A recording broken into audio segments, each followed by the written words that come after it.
Let's just test my sound while we're waiting. Can you hear me, Maggie? Yes. Great. Yes, very well. Good. Excellent. Oh, what happened to my video? Just went away. While I'm fixing my hair, the video went away. Hello, Ute. Hi, Is that how you say your name? I just wanted to ask exactly the same. Is that how I should pronounce or say your name? My name, you say the German way people call me is Ute. Ute. Yeah. And your name, is it Cynthia or Cynthia? In English, it's Cynthia, but it's really common that people in other languages call me Cynthia. What do you prefer? It doesn't matter. It doesn't matter, you know. It's not easy. It's not easy moving between languages. I know that for sure. So I play between habit and attention and my ability of having my tongue pronounced the way it should be. I mean, I had Ukrainian friends that called me Cynthia, and I loved it. It was like had a very sing-songy thing to it going on. So, okay. Hi, Eric. We'll wait just a couple more minutes because we had, I think, almost 30 people originally that were going to tune in. So we'll give them a few minutes to sign on. We can just chit-chat here as much as you like.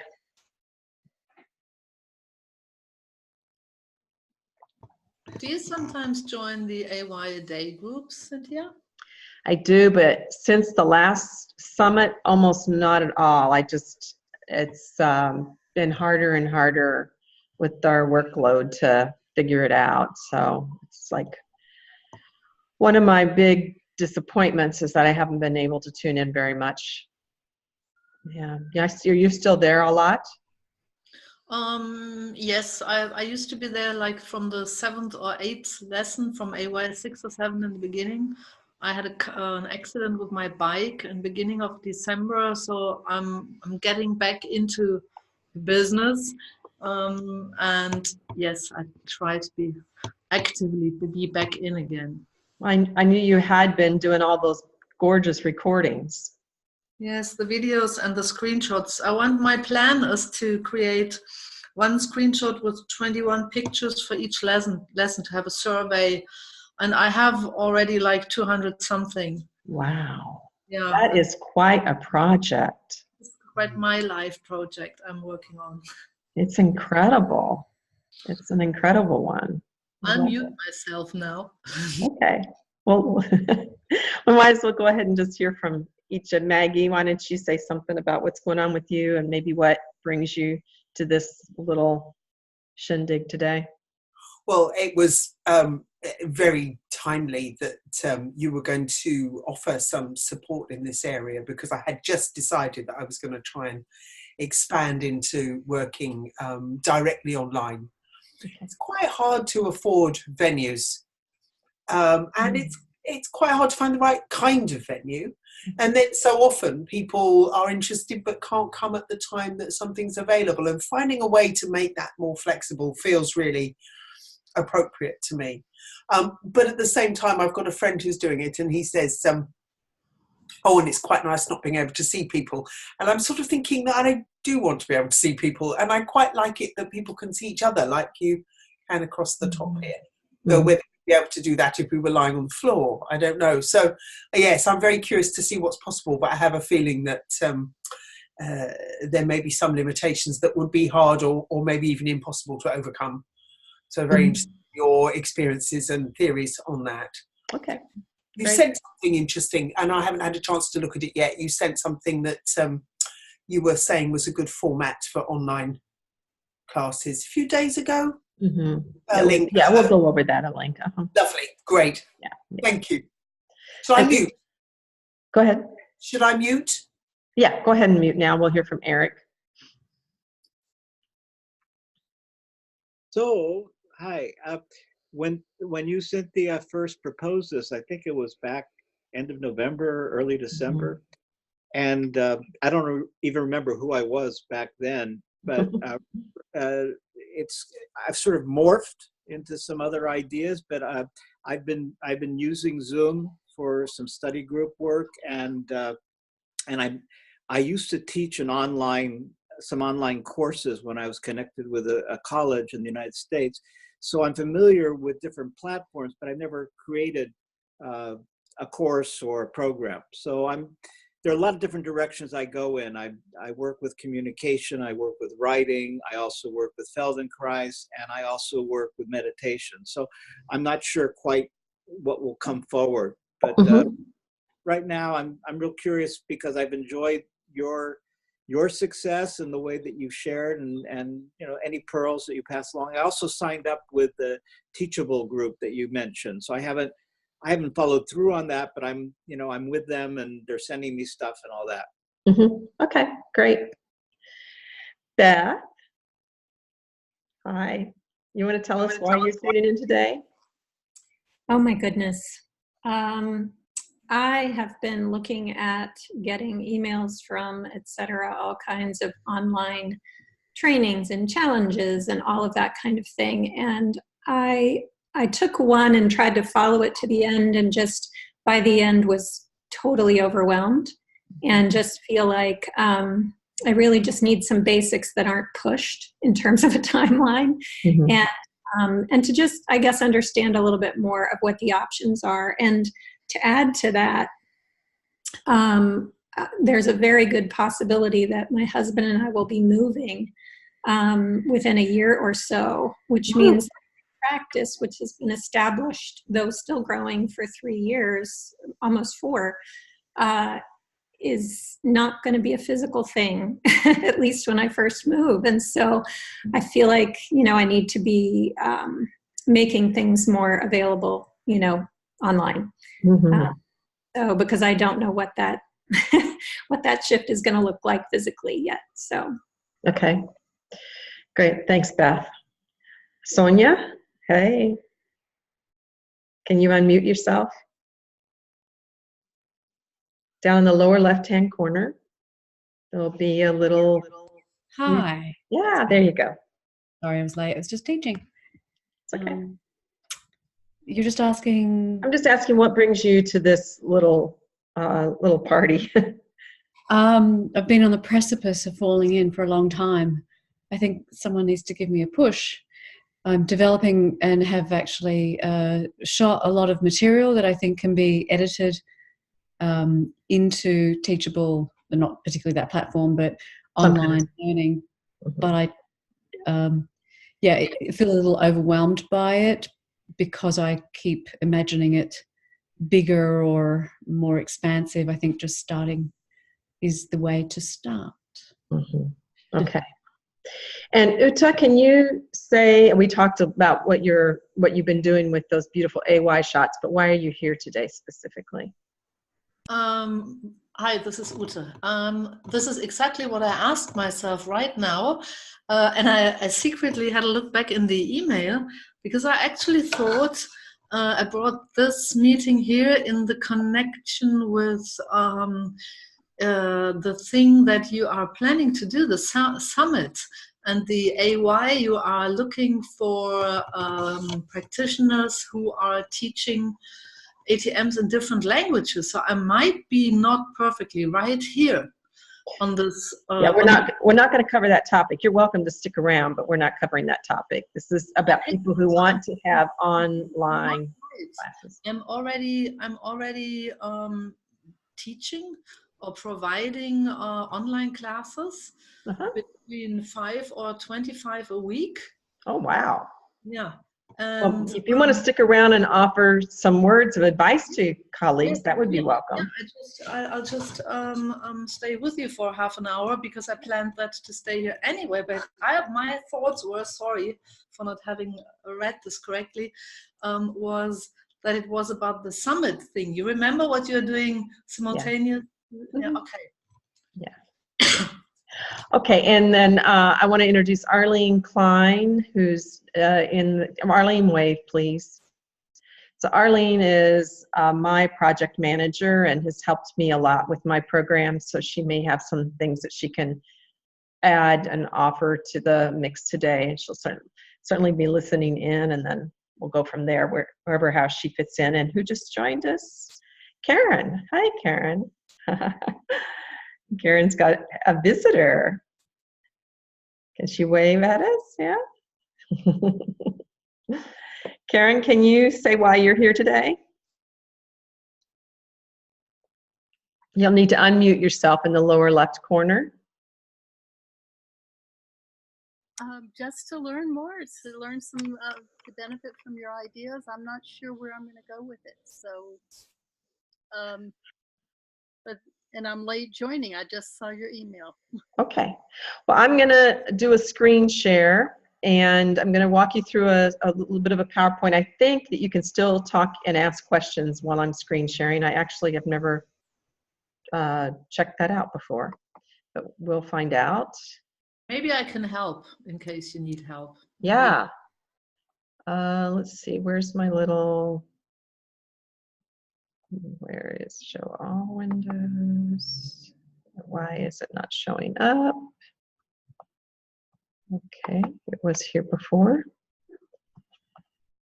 If you want to share your screen, it's the green arrow down. That's the way. Yeah, I know. It's the problem is my window is not showing up as available to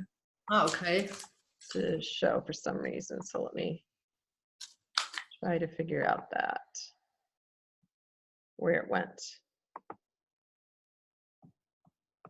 Okay, it should be there.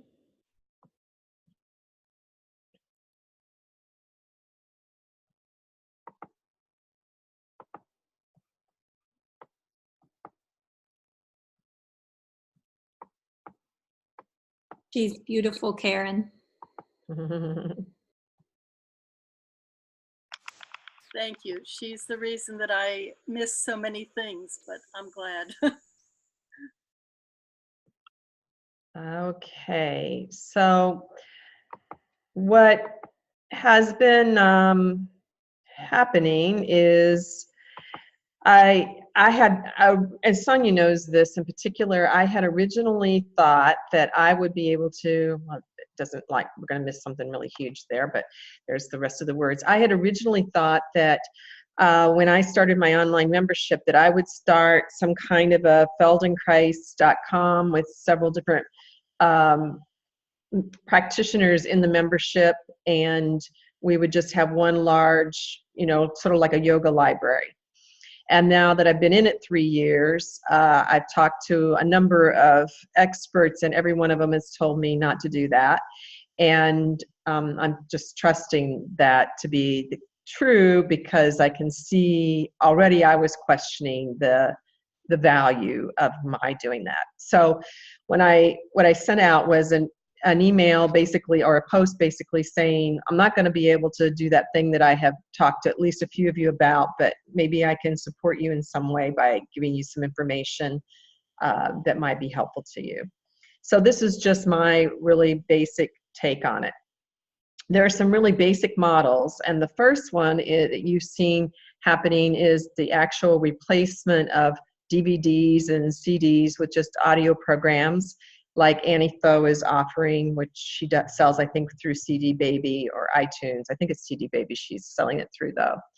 And basically, she's recording lessons just like we used to buy on DVDs, or I think hers are all, I've never purchased any of them, so I'm not sure. I think they're videos, all videos, though. And you buy access to it, and you download it on your computer, and you play it as an electronic file. It just replaces a DVD.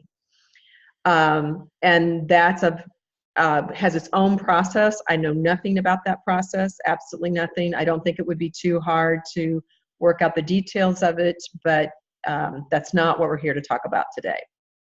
But it is the more common, I think, the more accessible version.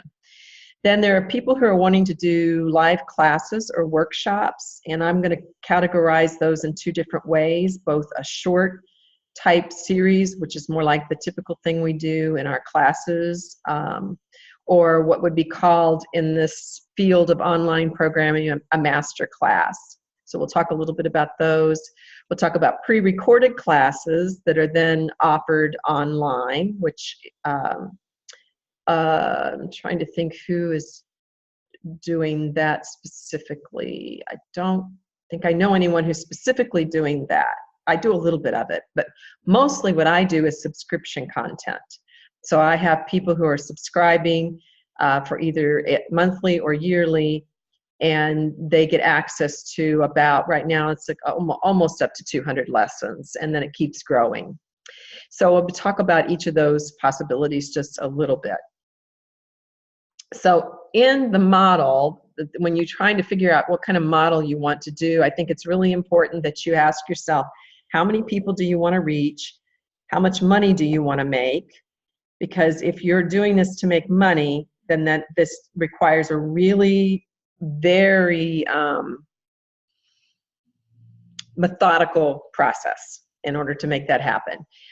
And how much time and money do you have to invest in the process? So if you are really have a full-time practice and you can't even carve out a few hours a week, that is a big question, a big thing to know. And then what is your technological and marketing savvy, and how likely is it that you would be able to fill those gaps in?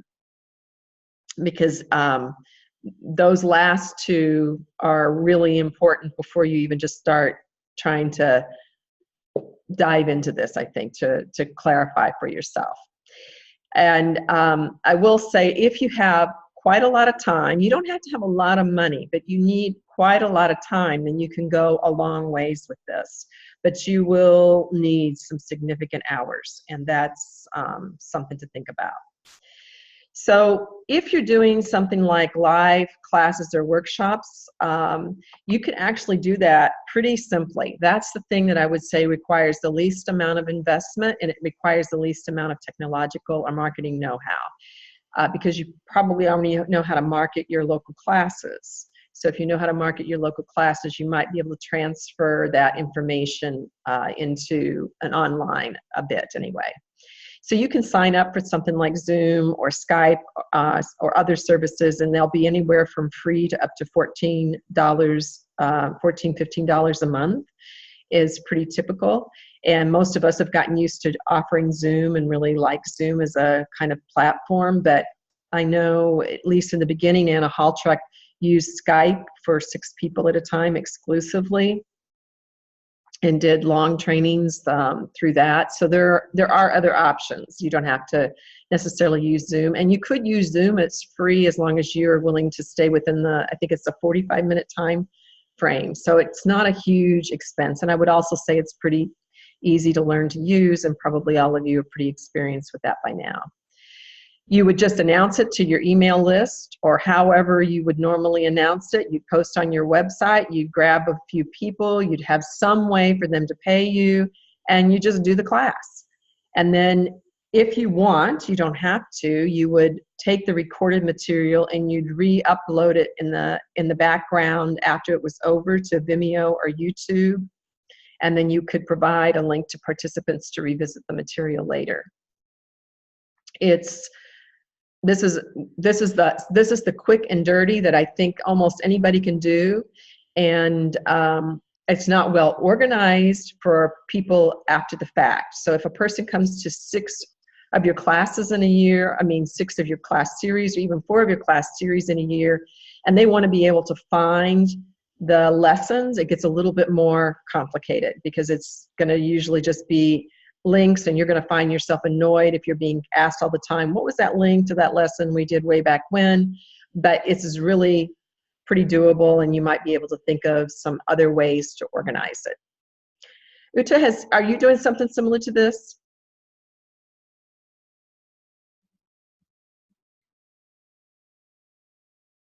Can you unmute yourself? You can't do that. Oh, okay. Can I unmute? No, I can. Yeah. Can you hear me? Yeah. Because your screen is still shared. The way I do it, I started doing it nearly exactly a year, 13 months ago, is that I started offering classes. I have a homepage which is called Somatonus. I have patented this name, trademarks with it. And so I have quite a lot of clients, and as I worked as a physical education teacher at school and as a fitness trainer in many gyms before I did my Feldenkrais training in this area. And it's quite a wealthy area, luckily. So there are lots of people who I started working with in the personal training thing, and then I did my Feldenkrais training, and I had a totally the perfect, much better view on movement, etc. And I started doing this these online classes about 13 months ago, and I called them Somatonus 28 minutes, because I thought giving a short class, not 5 minutes, not 10 minutes, but not 40 minutes, might have different advantages. It has the advantage of, well, 28 minutes, that's not even half an hour. I can drop in like this and drop out again. And I had a few weeks, and I offered like 20-something classes on days and evenings. I knew I were at home anyway. And in this starting period, I had different topics, Feldenkrais-based topics, and I connected my classes to PayPal. So everyone who dropped in, I re-updated the plan of what I was planning to do like every week. And you could see on my homepage, and it was written 8 to 8:27, blah, blah, blah, and from 9 to etc. And it was connected to PayPal. So if you choose this one, you get to PayPal, you get to pay. It was €7.99, which should be about $6 something. It's not too much. I had to start somewhere. And people then got the link. Of course, they could have given the link to anyone, but usually people don't do it. And usually you know who signed in, and because you get an email from PayPal, blah, blah, blah, has paid this amount. And so you have an idea of how many people appear. And my experience was that there were classes, no one came, and that there were classes, 3 people came, and there were classes, 20 people came. And there were classes that friends of mine called me and said, well, we're here in on the Caribbean island, and we're a group of 10, and we would like to have an online class, very spontaneous with you. What about that? These are my experience. Great, great. Yeah, so that's a great. I'm still doing it, but I have reduced it a bit, and I'm also doing workshops. But I had a break in May because we had this law, this data law thing here in Europe. I think you also heard about this going on, that every homepage there had to be. Yeah, we went through it. Yeah, I had to do it because of the summit. Yeah, and I also had a trademark on this name for the homepage. It's called Somatonus Login Workout. So it's not obviously Feldenkrais. But that's the way I proceed. Okay, thanks. I appreciate that. So that's a great example of, it's a little creativity. You can figure out how to charge for it, make the whole thing automated. And I think, again, I think you might have to do some brainstorming with a couple of people to come up with your system. But if this is what you're interested in doing, I think this is pretty doable for people with moderate technological savvy. Yeah, Beth. I just had a quick question for Ute. Do you, is most of your material recorded, so you're not creating it, like every time? You're not creating the material for the people who sign up, right? So these are things that you've created ahead of time and they're available. Hi Beth. We know each other, don't we? Like digital friends somehow. It is a question of who signs up. Do I know these people? Do I know him or her? I'm prepared list of names, list of topics, and I had topics in my mind, lots of like basic lessons, and I never had something recorded. I'm very good at improvising. You're live teaching, correct? Sorry? You're teaching it live. Yeah. Yeah. Yeah. I think And that's what Beth's question is, where you're yes, teaching it and I live. haven't provided people with recordings afterwards so far. Okay, good. Yeah. Did this answer your question, Beth? Beth, did this answer your question? Yeah. Yes, it did. Yeah. I just wasn't sure if the way you were talking about the ability for people to look at your schedule and then have to, click through to PayPal, if that meant they were clicking into something that you had stored somewhere, that you'd recorded, but it doesn't sound like it. So I got the answer. Everything was live, and yeah, they mainly choose because they knew, that's a good time, Wednesday afternoon at 4 o'clock. That's the main focus, even if it might not be the perfect topic for the person. A priority often has the time they have. So I would say about this one that, in my opinion, unless you're a really unique, charismatic person with a really gigantic following, if you want to make money, this is not going to be the model in which it's going to happen. You're going to teach classes like most of us teach classes, probably with a little lower turnout than you might get for your local classes, but it might be about the same. And you're going to make something, just like, the reason I teach local classes is not to make a lot of money. I teach it because I think it's really important to teach them.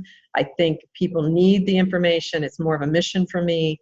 And I think that is that goes through all of my services, but in particular, if I was doing this format, I would have to really be okay with that income stream. Now, there is live classes that are considered a master kind of class. And these are where you have some kind of combination of live and live group, sometimes a live personal component, one-to-one, and then also pre-recorded material. It usually is going to last several weeks. It's an extremely intensive process, and the people who do this and really do well at it charge $1,000 to $2,000 or $3,000 a person. Irene Lyon would be an example of this. Irene Lyon, I think I paid, $1,000 or $1,500 for her program. I think it was 15, and I think there were 200 of us that signed up for that program. So that is some significant dollars coming in during that time. Now, it's also an extremely intensive hands-on class. She has actually several staff members who are answering questions just about 24/7 in her group during that time frame. So she actually has other people helping her.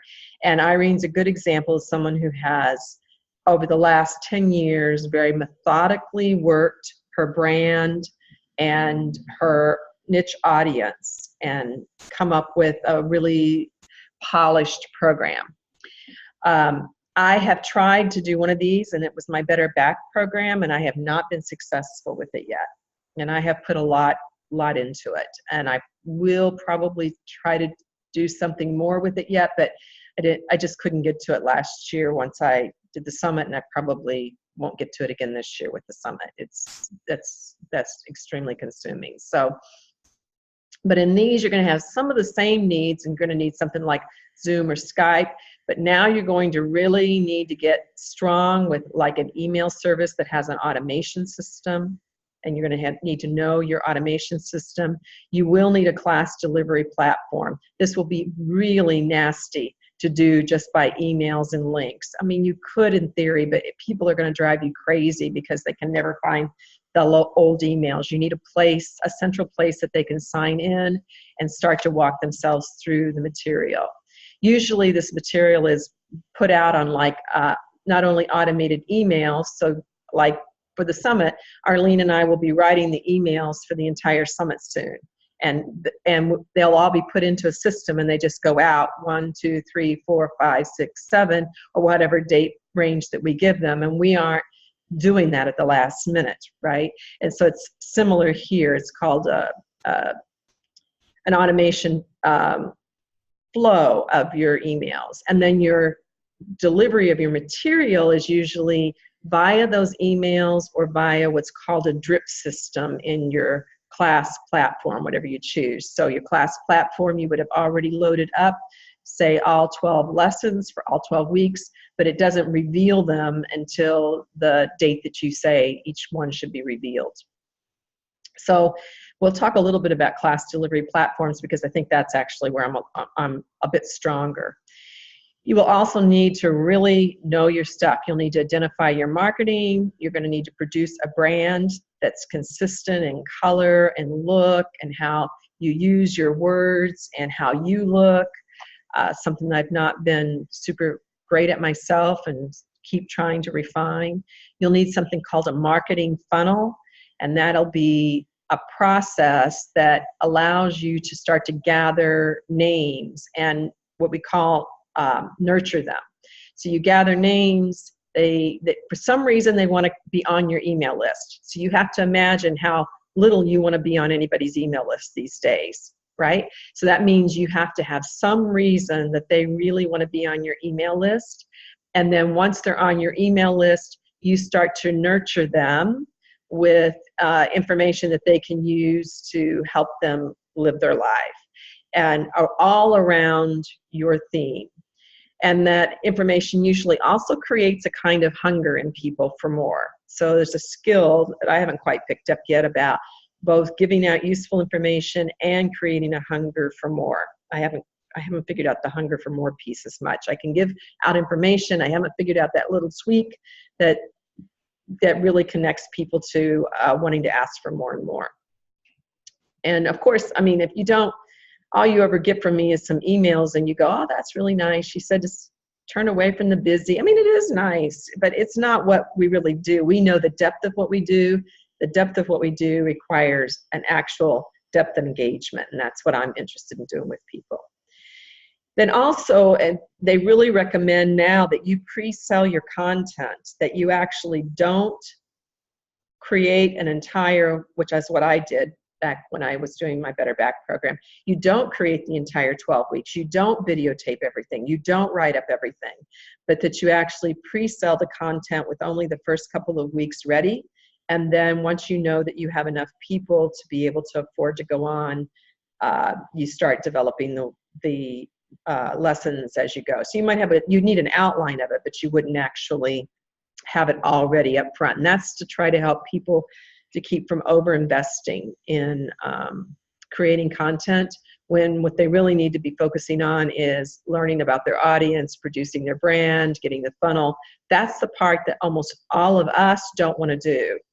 And so we put all of our time into content prep, and then it turns out we have content with no audience. And we go, well, what the heck? I've spent 2 years developing this beautiful program and there's nobody here.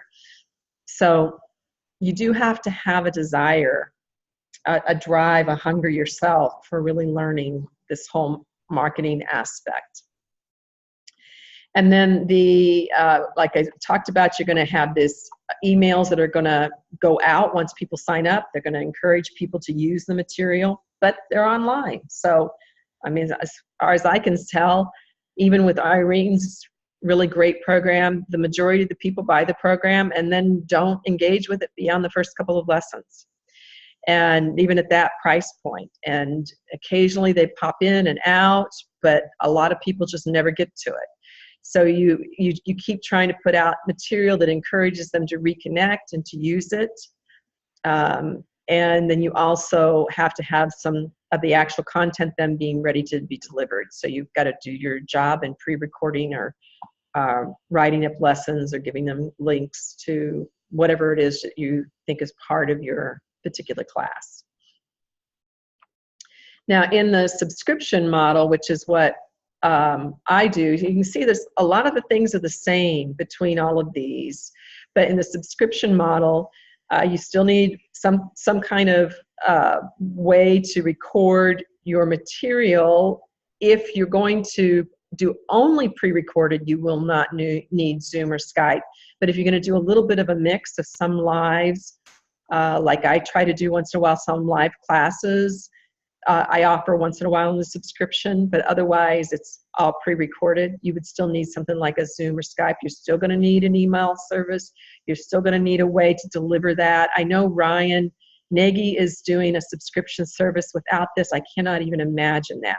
He's got an email that comes out with a direct link to the lesson every Sunday. And I just think I mean, based on my experience, people would be driving me insane writing, I want that lesson from 3 months ago that was such and such, because you can't look back through your old emails and find things. But he is doing it, and it appears that he's doing it fairly successfully, and he's able to keep things at a pretty decent price point, although not much less expensive actually than what I do. I don't think it is less expensive the last I looked. Same thing, you're still going to need to have an audience, because this is a lot of work. So you don't want to just market this to your local clients. That first of all, it probably will interfere with your local clients coming into you, to be honest. So once my local clients sign up for a subscription service, they stop coming to most of my live classes. Makes total sense, right? So that's not my target audience, even though I do have quite a few of my local people that sign up. And I would still encourage you to pre-sell that content if at all possible, before you would develop all of it. And then you'll still need the same thing. You'll have to have the emails that encourage connection, and because you want people to keep their subscription going. You don't want them to say, hey, I didn't use it for 6 months, I want to drop out. You want to keep people engaged. So there's not a lot of difference between these. What's I think is different is price point. So, if you get a lower price point, you're going to probably try to appeal to a larger mass of people. But if you have a higher price point, you can sell as few as 10 and get a lot more money. But then you're also going to have to really identify those 10 people in that income bracket that's going to help you pay for it. So it adds another layer of complexity while it makes the number of people you're engaging with smaller. So here's what I think it requires for success. Whatever one of these that you're going to do, except perhaps the very first one where you just teach live classes mostly to your local people. You have to identify a niche. And what Uta said is very important. A niche is not Feldenkrais. That is such a small niche, it's not even worth identifying with, to be honest. So the niche is not Feldenkrais. The niche is going to be, I was really hoping John was going to be here, John Tarr was going to be here, because he could develop a niche for musicians. Musicians, lots of bodily injuries, overuse, etc. He has the background of being a musician. He's got the background of being a Feldenkrais person. He's now trained in some parkour. He could develop a really cool niche for musicians. And Feldenkrais might be somewhere in the description, but that would not be the way that he would package that program. So you have to identify a niche, then you need to learn about the niche. What is their gender? What is their age range? What is their income level? Where do they hang out in social media? And you need to learn how to hang out in those areas. So let's say that your niche is going to be something with chronic pain around fibromyalgia. Then you would learn to hang out in social media groups related to fibromyalgia. And you would start engaging in conversation without selling your services, so that people start to go, oh, Beth has really offered some interesting things. It's pretty clear she knows something. Then they start friending her. And then once that happens, she starts to build a relationship with them. And then you convert that niche into your followers. So that's a whole process that takes quite a bit of time. So my niche up to this point really has been Feldenkrais, right? Because I'm offering this online somatic set of lessons. And so I know that unless something dramatic happens where the Feldenkrais name just goes absolutely bonkers, that's a really small number of people that I'm going to appeal to. So I have a subscription model of about 200 people. And really, I need it to be about 400 for me to say that I'm making enough money off of it to be worth my while. Because if I put my hours and then the money I pay Arlene, and the money that I pay for the platform, and then the money that I pay for the Zoom and for Zapier to go back and forth between platforms, and then my email service, and then blah, blah, blah, blah, blah. It actually adds up to quite a bit of money per month going out the door. One of the things that most of us don't do is value our own time much, and I'm among those. I don't like sit down and figure out like how much time do I actually spend on this product. The good news is that I record my live classes. So I'm not spending a bunch of time usually on the classes. All the videos I do produce just for that, or produce for YouTube to feed into that. But my actual longer classes are just my live classes. So that helps some, but there's still a lot of time you have to put into it anyway. There's no getting around it.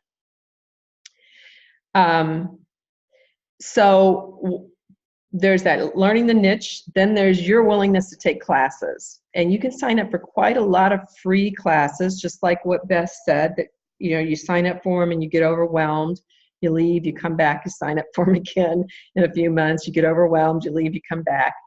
And you can do quite a bit with free, but eventually you're probably going to need to sign up for about $200 to $300, $500 to $1,500 courses that will cover a range of things that are going to really walk you through the steps, and each time you're going to get a little bit better at them. I particularly like Caitlin Bletcher's on how to use Facebook groups. She's a really good one, I think. And I also like the guy who does Tribe, which is on memberships. I think he's really good. I can't remember his name, but it's Tribe. If you look up Tribe memberships, you probably will get it.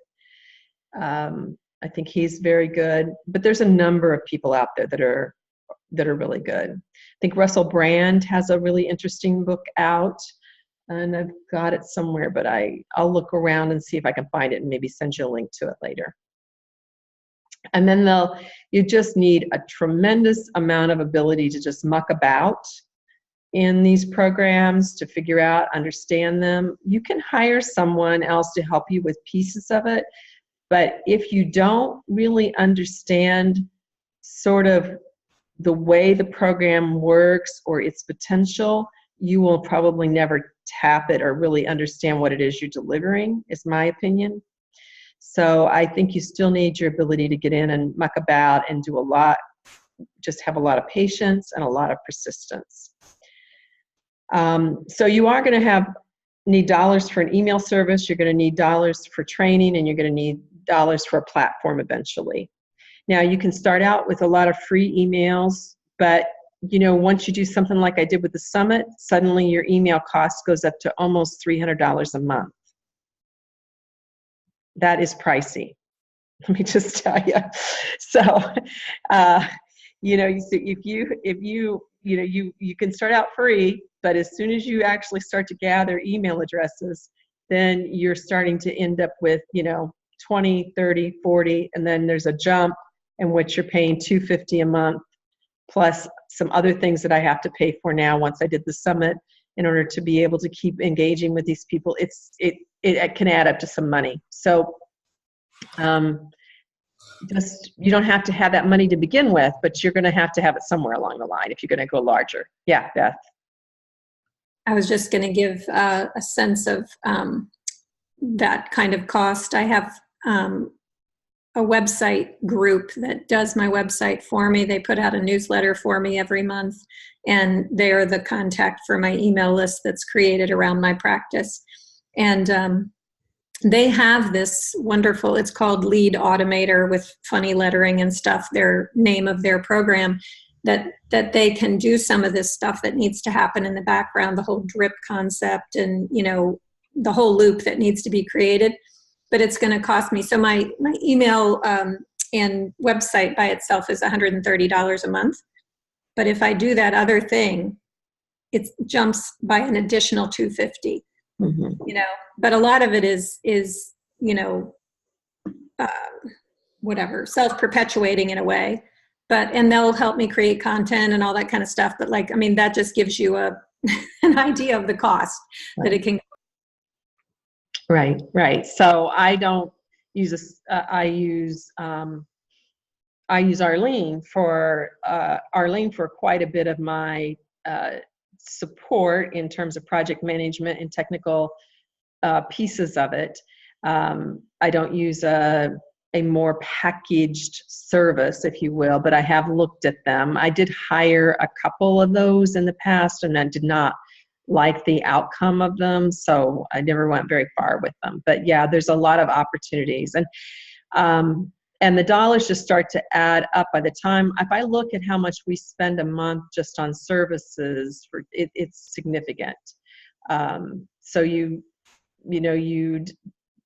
don't have to start there, but you do have to stop somewhere along the line and decide whether or not you're really going all in, or if you're going to stay straddling the fence, because otherwise you'll just have a money pit going out the door.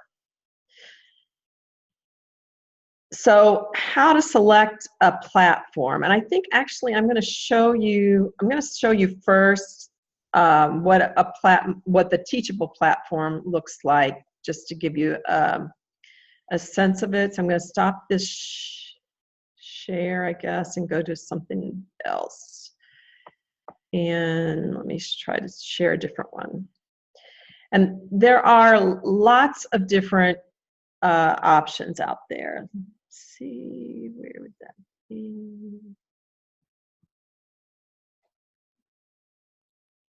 Those windows just like to disappear, don't they? Let me try that.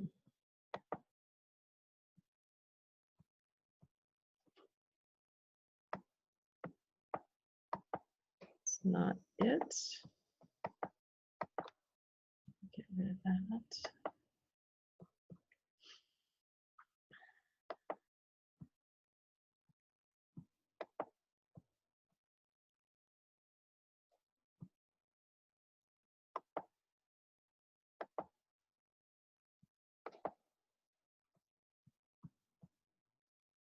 Okay, so this will look a little bit messy because I can't actually, I can't create what an experience exactly looks like for a user. And so everything I offer under the sun is on this page.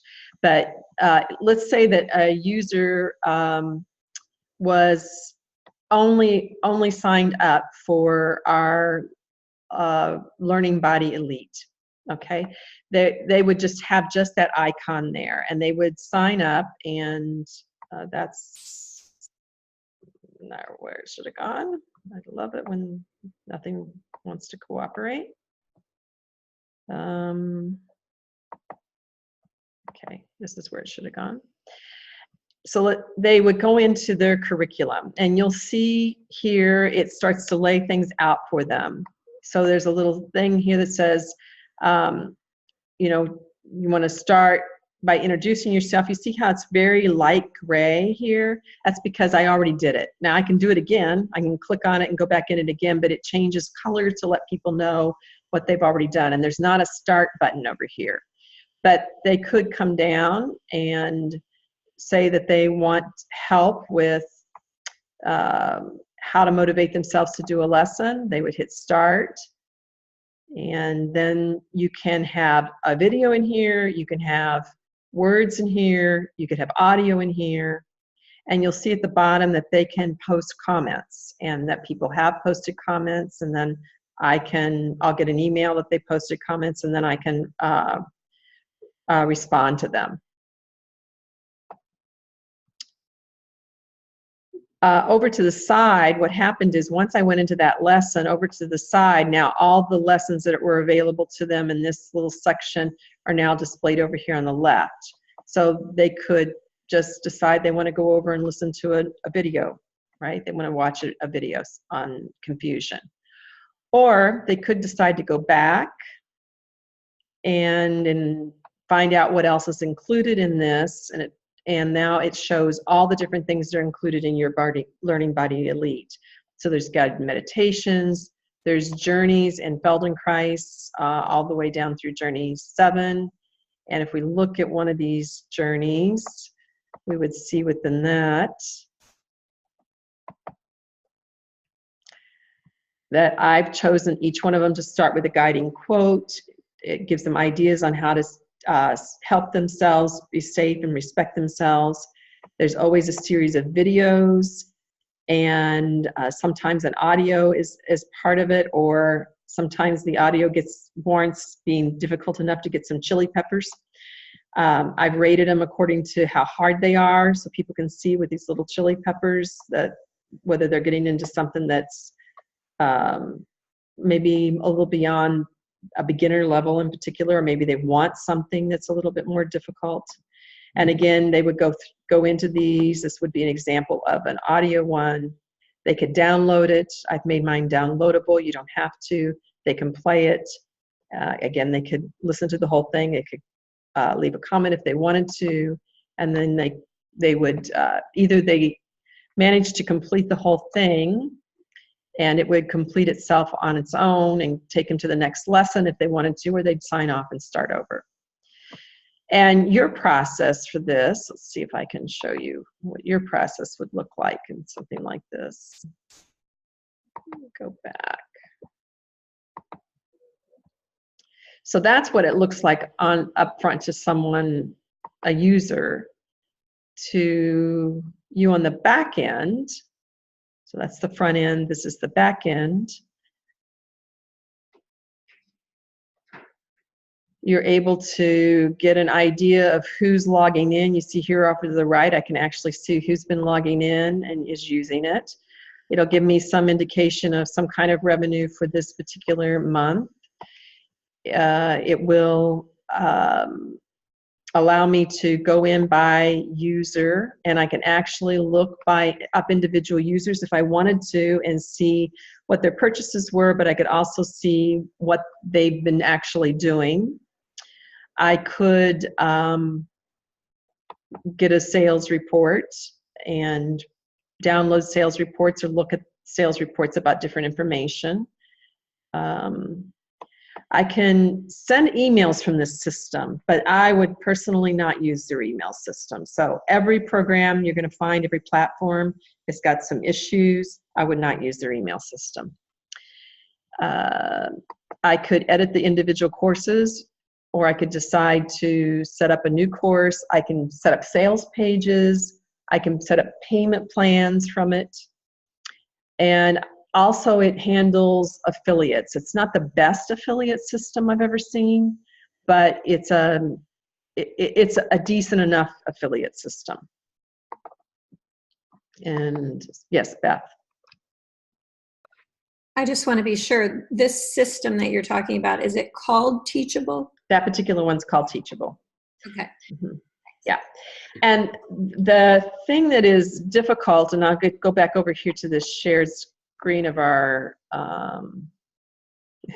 it disappeared again. It's very picky. Go back over to our slide presentation. Rob gave us a really valuable link that I can send to you.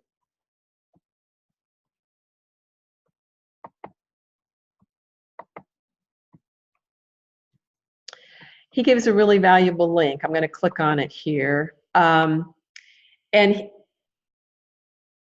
this link is something he did for the Feldenkrais Guild, and I can email this to you after the fact. About 5 years ago, and you know, Rob comes from a background in technology, so he has he came up with a very clear 7-step process for selecting what is called a learning management system, which is what we're looking at here. And these are really great, except he's absolutely right. This list is the way basically it should be done. But the problem is that if you don't know what the possibilities are, you don't even know how to clarify your needs and requirements. You don't really know what you're looking for. So, so when he gets down here and he says, you know, develop your needs and requirements, you know, identify your objectives, your needs and your requirements, then start with a short list of vendors and, you know, conduct demos. I mean, that is really the way it needs to be done. However, having said that, my thing is I would do as many demos from as many different companies as you can tolerate in the beginning. and really try to go, wow, what is that feature? And that never occurred to me. And what does that mean? And what is that like? And would I want that? And how important is that?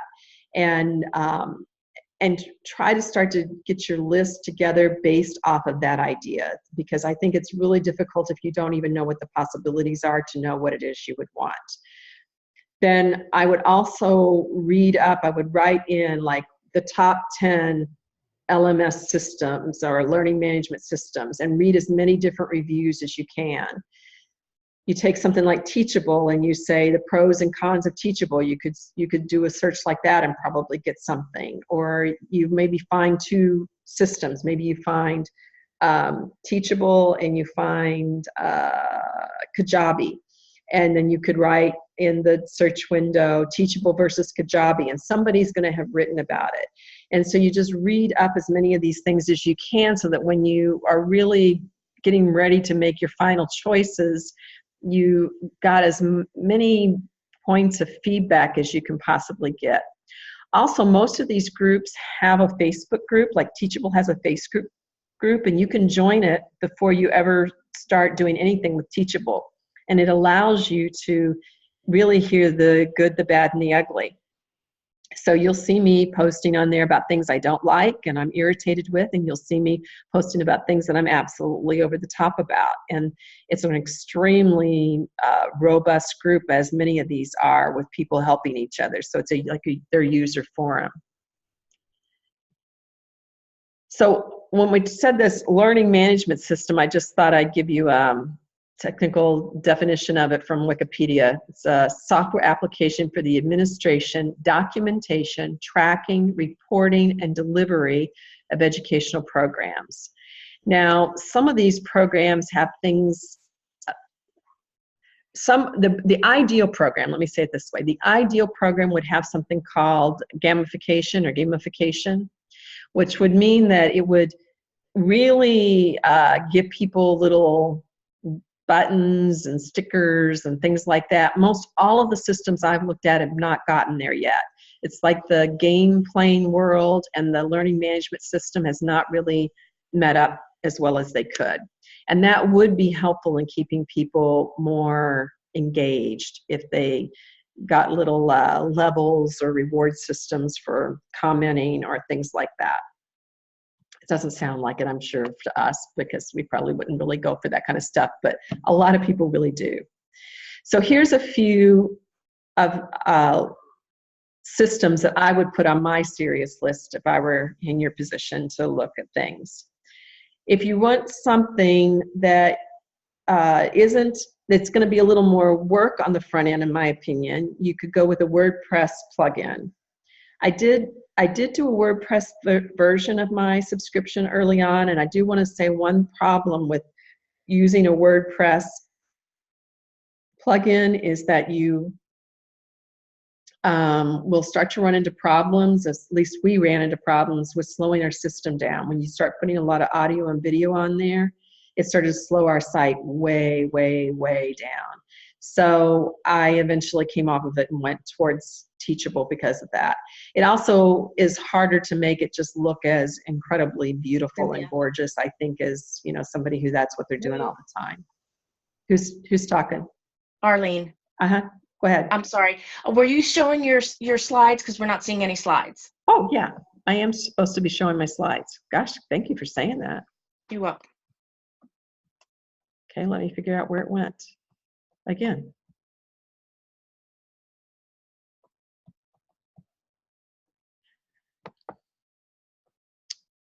Okay.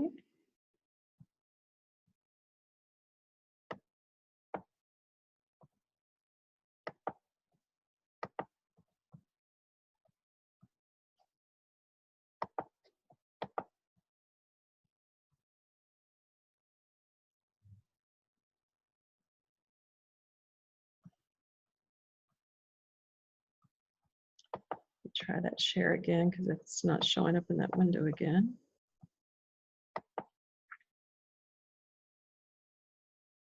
Okay, there it is. Okay, so here's a few that are on my serious list. Everybody sees it now?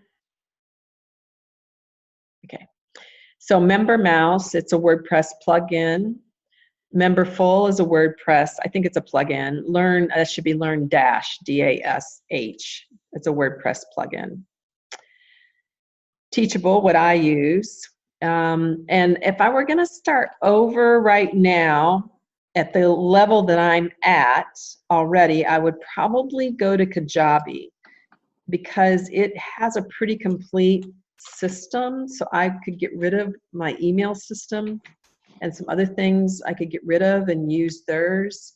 It'll be really hard for me to switch there now. When you have a membership system where people are resubscribing, I would lose, basically I'd have to re-entice every single person to completely sign up again. And that's difficult to do. So I think those four, I'll send you these copy of these slides later. I'll figure out how to make a PDF and send it to you. I think these 4 or 5 would be worthwhile, and you'll find many others. I mean, there's a lot of them out there. These are just the ones that I would put on my list.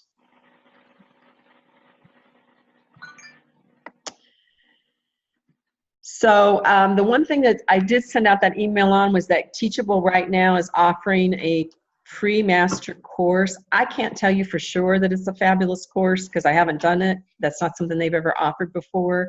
Usually their courses are really good, and there would be information that you could use from their courses in any platform that you chose.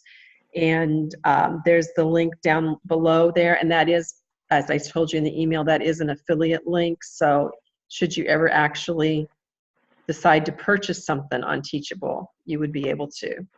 You would be able to start free. You could purchase eventually, and if you purchase, I think it's within the first year, I would actually get some compensation for that. Now, you can do a ton free. So we signed up and we were on, I don't know, I think we were on like at least 6 months free, Arlene, would you say? I would say. Yeah. And so we were on quite a long time for free, just mucking about, trying to figure it out, trying to understand it. Then we went to basic, which was $39 a month. And we were at basic for a while. And then once the summit happened, we had to be at the pro level of $99 a month. And I'm just going to show you, though, some of the differences between these, because, I mean, you can do a lot at free and basic. So you can see here at free, basic, pro, enterprise, you're going to get unlimited courses, unlimited students, unlimited video bandwidth, unlimited hosting. And let's see, this is like, you're going to get integrated payment processing, you're going to get good student management. Their discussion forums suck, so I don't think they get to count that, frankly. Basic quizzes, you can, if you wanted to do quizzes, you could do quizzes. Now you start to see when you get to graded quizzes, oh, you've got to be on pro for that, which probably most of us aren't going to do much with quizzes and grading quizzes. If you want a custom domain, which is one of the reasons we went to basic really early, we wanted to have our own domain name. You want to use coupon codes, that means to run sales, you would need to be on basic, at least basic, sorry. If you wanted to do affiliate programs, you'd need to be at least basic. And then once you get into more kinds of integration, you can see that free starts to fall apart. Basic lasts pretty well until you want to start giving people completion certificates, or you want some advanced reporting, or in my case, I wanted an unbranded website. I didn't want Teachable showing up all over my websites as well. So that was also a reason why I went to Pro. And not all companies offer a free version, but certainly a WordPress plugin does not. You're going to just have to purchase the plugin, usually for a pretty low fee, and you're going to have to just start working it. So let me stop that share. And let's hear what kinds of questions or fears or ideas you have. Go ahead, Beth. Just to clarify for myself, the reason that you would choose Kajabi now is because over Teachable is what? It's a more of a whole package. I could drop right now we're on active campaign for email, our email automation list. So it's $250 to $300 a month. It'll be going up to $300 by the time this next summit is done. I would not need it because it is a really quality email program in with it. So it would pretty much more than pay for itself just right there with that change. It also has marketing funnels built into it or lead pages built into it, which most people will purchase separately or they hire someone separately to do their lead pages. It has several things like that you have to pay for separately. I also have to pay for something called Zapier to go back and forth between Teachable and our email service and that's at a minimum $50 a month. During the months of the summit, that goes up to over $100 a month. So yeah, that's why. So with Teachable, you're just trying, they couldn't integrate your existing email list without losing them. Is that what you said a few minutes ago? They just are two separate programs. Yeah. Their email system. I just don't think it works. I mean, they seem to have constant complaints about their email system in the background.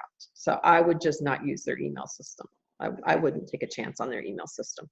And do you know, because you've shared some cost concepts with us about Teachable, do you know what the cost of Kajabi is for this more package kind of concept? I don't remember for some reason. Arlene, do you mind looking that up real quick for us? I'm not good with keeping numbers in my head. I'm thinking it was around $300 a month. This is seeming like what I remember, but who else, while she's looking that up, is overwhelmed or excited or yeah, Sonia.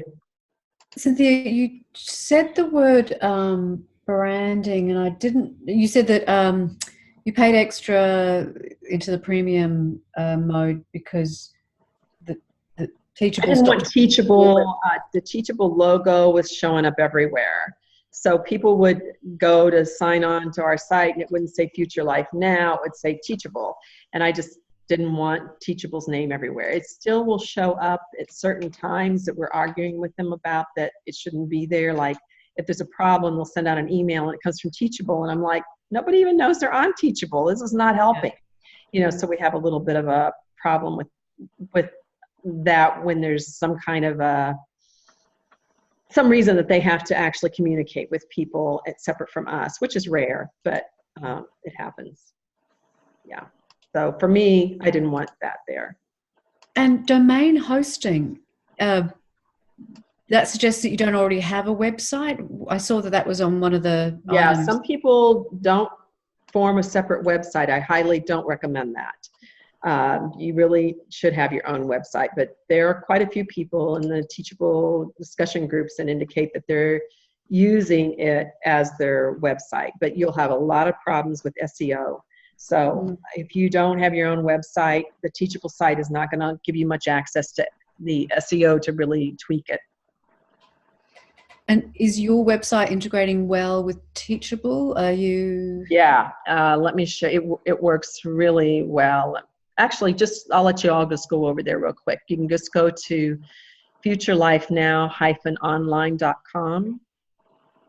Just go ahead and put it in your little search window, futurelifenow-online.com.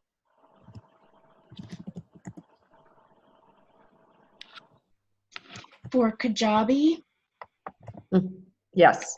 One of the things that I know when I looked into it for myself was that it only had a 14-day free trial. Yeah.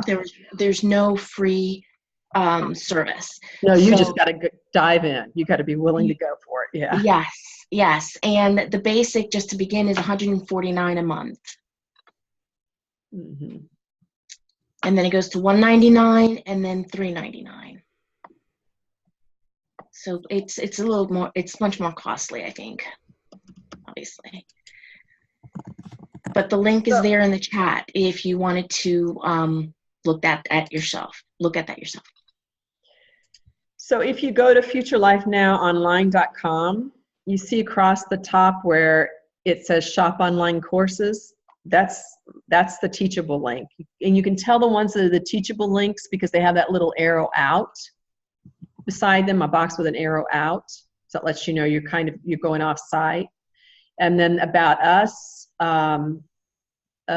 is ours, and the somatic blog is ours, but then the login is teachable. And so when you click on login, it doesn't look like teachable. It just looks like you're logging into our system, which you are.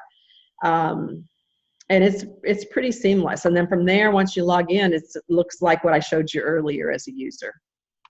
So the colors, the branding, everything, it looks pretty clean. I've been very happy with how it integrates, Sonia. Thanks. Yeah.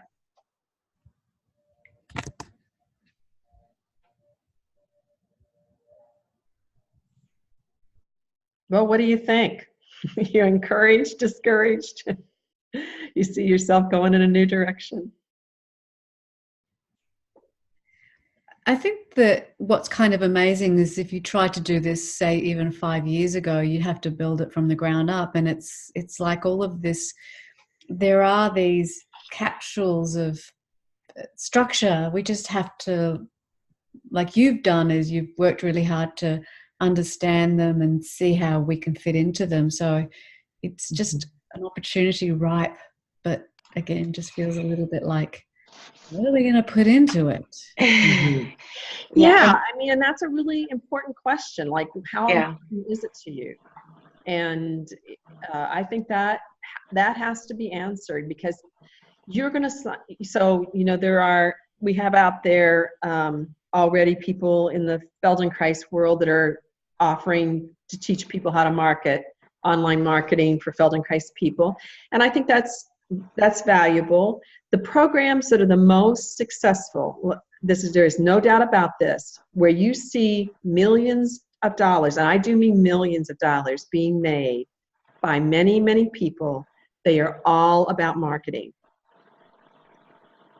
And so then people like you and I look at them and go, oh, look at that. They just made $1 million last year, and they're only 2 years into it. Well, everybody's interested in how to make more money. Not everybody's interested in how to move better. So just want to make that distinction. And so the people who are selling how to market keep saying everybody can make $1 million. Be careful. It's a lot of work, and I don't think that's going to happen for the majority of people. Mm-hmm. And if I can say too, when with my experience with the different platforms, and had worked a little bit with Kajabi and Teachable, and if you're not very computer savvy, or if you want something that's definitely user friendly, that if somebody like myself can walk you through how to maybe do a course or two, and then you think you can get it on your own, Teachable is more user friendly in that aspect. Yeah. There's a lot. There can be, like you said, years ago, you wouldn't have seen something like this. You would have had to create it yourself. And Lord knows where we'll be 5 years from now. We might just have to push a button and it's uploaded in seconds. But, you know, for right now, in my personal advice for somebody who doesn't have a technical background, Teachable is the way to at least get your feet wet. I really agree with that. And it's not a bad program. Seth Gooden runs off of Teachable. It's not, you know, Seth Gooden is major league, and he runs his programs off of Teachable. So we're not talking about it being substandard. It certainly serves really giant people.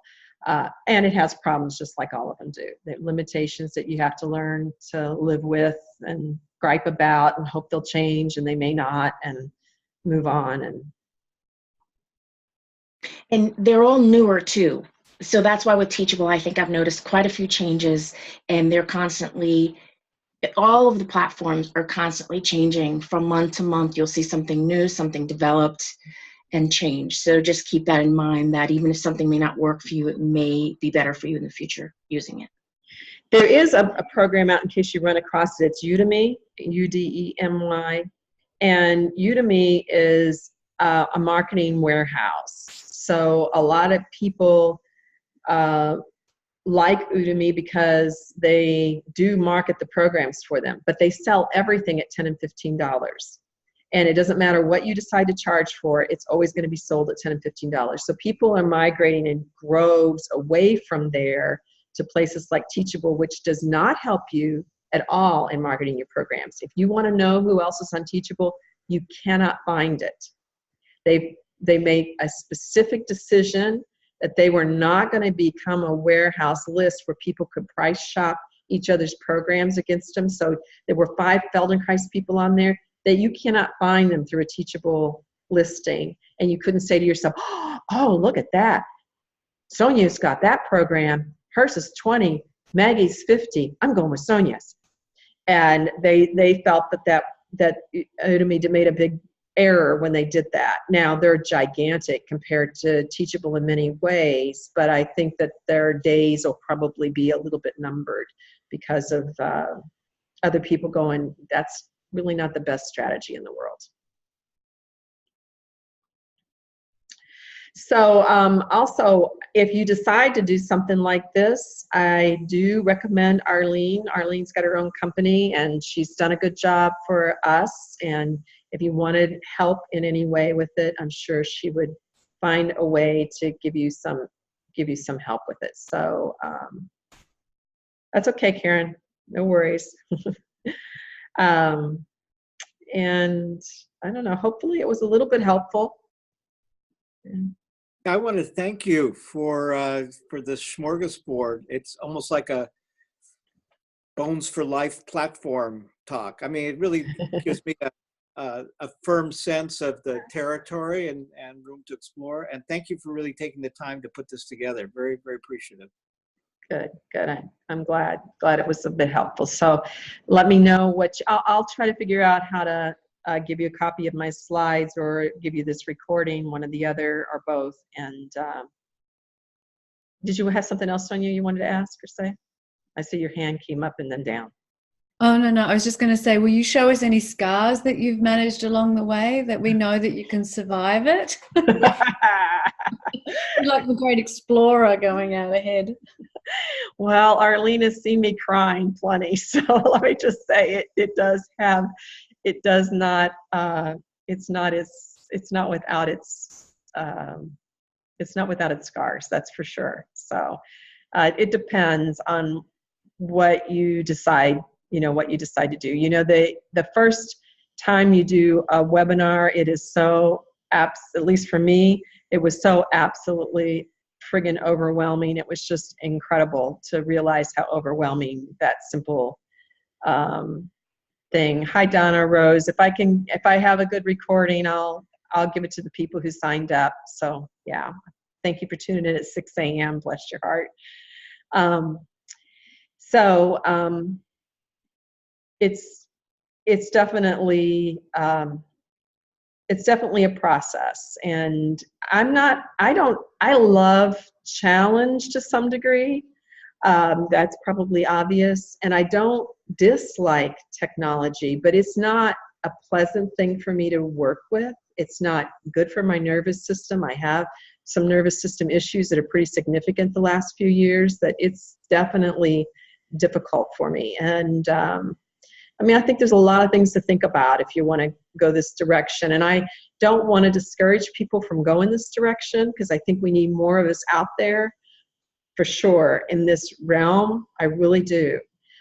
I would love to see a lot of us out there in this realm identifying important niches and really going for it.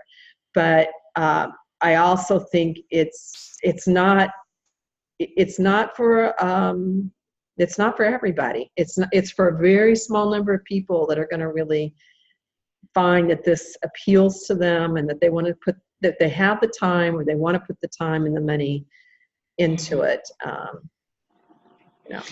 And if I could say also that I think with Cynthia and I, we've both learned quite a bit from each other and learned a lot about these systems. And it's important, whether you work with me or somebody or each other, as to talk about some of the struggles that you'll go through, because it could be something technical, but it could also just be brainstorming some of how you want to put your content out there. And if I could say, for all of you to think about why I feel this is very important, is because Feldenkrais is important overall, yes. But if you look at your future and where the future is going and how everything is online, you having a foot in the door, the sooner the better. Even if it's not perfect content at the very beginning, putting it out there and learning and growing from it, and then maybe be able to get your residual income come 5-10 years from now from your databases and your content and your whole library of content that you will have out there. So my 2 pieces on that. I wish you all luck. That's a really good point, Arlene. And one of the reasons I started originally was that I have family in Missouri. I know what age I am now, and I'm like, okay, I'm going to need to have decent income for a number of years because I'm not somebody who has a big nest egg to fall back on. So I was hoping that the online part of it would become some kind of residual income that I could count on when let's say I decided to move to Missouri and I don't want to start over building a practice at this stage of my life. I'm pretty confident about that, to be honest. Could I somehow make enough money online to go with whatever else I've got going on to be okay with that? So that was my original motivation. Now the summit piece, which is just, was just a crazy ass thing to do, really. That was twofold. I mean, I really wanted to see the Feldenkrais world be able to take advantage of the wild popularity of summits while they're still popular. And I don't know how much longer they'll be popular, but they won't be forever. It'll be a fad, and it'll come and it'll go like everything else. And I was just having a conversation with Kath Zimak-Burson. She said, I think less than 1% of the population knows about Feldenkrais, and I would agree. But if we can leverage that 1% through something like a summit to reach several more percentages, that's significant. So I mean, you have a combination. I mean, I have a combination of a mission and a desire to be able to make some good business sense out of it as well. So, whatever you decide to do, it'll be good. So, if there's nothing else, we'll wrap it up. And if you want, Arlene, can you put your email address down in there to chat real quick before I get rid of this for people, in case you want to capture that and keep track of her at some point. And of course, you can always really re-ask me and I'll get it to you too. And then if you are interested, I would sign up for the Teachable Masterclass. I think it started today. If you hadn't signed up, and usually they give recordings afterwards. I don't know if they definitely will or not, but you might be able to get something out of it. Free things, there's usually 90% is not that valuable. 10% is what you're going to get something that's really golden out of. And one last thing I will say, that just to give you a concept, there is within the field a conversion rate for buying programs, and it's 1 to 2% of your nurtured list. So not cold traffic. Cold traffic Facebook ads do not work. It's not cold traffic. So say that I have these 7,000 emails, then right now we're doing this campaign that you probably saw for the subscription service. So we allow people to come in for 14 days for free. So it's 1 to 2% of the people who signed up for the 14 days free, which was about 350 people. So you're not talking about, you have to have massive numbers to make something out of 1 to 2%. Some people have much higher conversion rates than that, but there seem to be particularly niche fields where people are really desperate. And so if you were able to create a place in a field that was really desperate, then you might have as much as 20% or so. Can I clarify? These numbers just whiz past my not so number oriented brain. You're saying 1 to 2% of the people who sign up for free. 1 to 2% of what's considered your list of who's interested in that, says they're interested in that product. Okay. So they came in through your funnel. In my case, my funnel was offering this 14 days with this new year campaign and offering this 14 days. They come in through that funnel. We already know they're interested in Feldenkrais, so they wouldn't be on my list in all likelihood. So that seems like that would be a big qualifier right there, but it's not as big as you'd think. Then out of those 7,000 people, the ones who were interested in trying the membership for free for 14 days was 350. And so I don't know what my conversion rate will be, but if it fits what's the other industries is, it'll be 1 to 2%. And that was pretty much what it was last year when I did a similar campaign. So I'm not really expecting it to be more than that. I'd be happy if it was, but I'm not expecting that. Thanks. So it just gives you an idea of the kind of numbers that you're dealing with. And again, if you have a particularly desperate, I would say desperate niche, I think Irene has identified in a particularly desperate niche, which is people who are emotionally quite struggling. I suspect her conversion rate is much higher than that. Because I watch her group and it is incredibly robust interaction, but you can feel the desperate quality in the posts. There's a constant trying to make it quality in that particular group of people, which I would think would give her a much higher conversion rate. Okay. Good. Thanks. Bye. I'll let you know what I get out of it in recording and slides.